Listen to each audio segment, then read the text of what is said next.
Será que você, Nama, conseguiria ficar sentado ao lado, por exemplo, do assassino da Marielle Franco, sentar-se ao lado do Jair Bolsonaro, sentir compaixão, ter equanimidade com ele, sentar-se ao lado do ministro da Saúde, né, depois de 400, quase 500 mil mortes?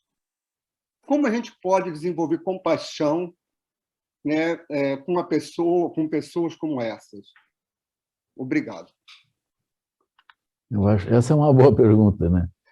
Eu acho que esse é um desafio, assim, realmente, porque de tanto em tanto a gente acha que as pessoas justas elas podem ser dignas de compaixão, mas para aqueles injustos, a lei. É um pouco assim, né? A gente não acha que... Às vezes a gente pode até brincar, né? Porque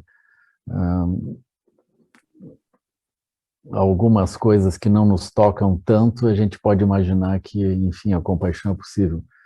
Mas aquilo que foi realmente muito ruim, assim, para nós ou para os outros, algo que nos mova muito, aí a compaixão não parece possível, né?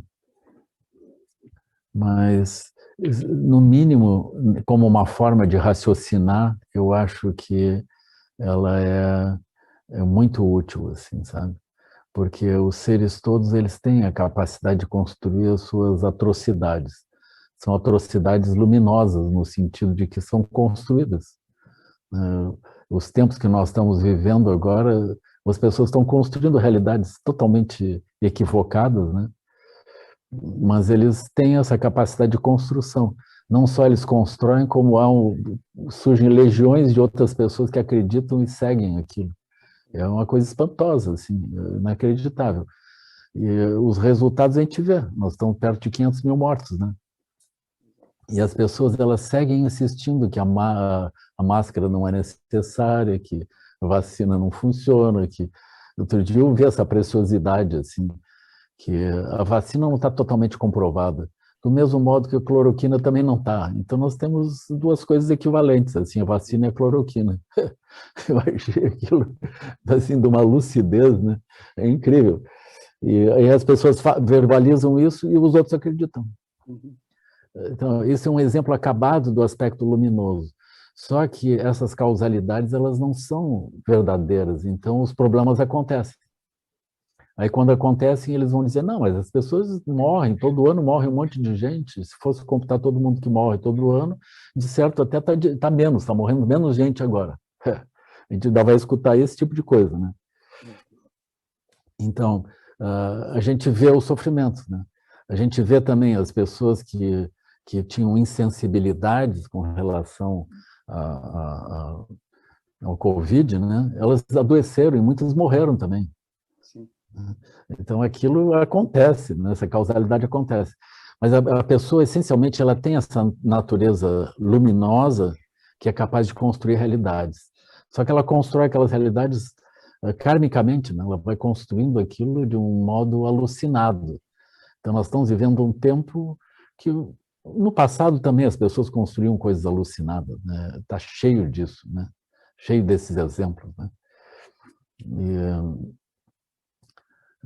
Então, mas agora, nesse tempo, fica muito visível, né? Fica muito claro, porque nós temos acesso à informação, então aquilo a gente pode checar rapidamente e ver. Mas as pessoas seguem presas nas suas visões. Quando a gente estuda, por exemplo, história da ciência, né? É muito interessante, porque os cientistas também, eles ficaram presos a muitas diferentes visões ao longo do tempo. Então, a questão mesmo que isso coloca é como que a pessoa é capaz de ficar presa nessas visões. Aí entra o budismo, entra a filosofia da ciência, entra a filosofia, entra a psicologia e entra o budismo também. Aí, quando a gente vê que as pessoas estão armadilhadas ali, eu não acho que os cientistas, no passado, eles tinham má intenção, entende? Eles estavam armadilhados. Né? E eles também adoeceram das coisas que eles não sabiam curar, e também morreram, e as gerações seguintes conseguiram consertar as coisas que eles não sabiam. Né? Eu acho muito notável que nós tenhamos karmas coletivos muito amplos, de tal maneira que essas inverdades, elas surgem como verdades e elas se tornam verdades para um número expressivo de pessoas, né? Agora, tu olha as guerras, Primeira e Segunda Guerra, as pessoas conseguiram mobilizar aquela quantidade gigantesca de pessoas e morreram, assim.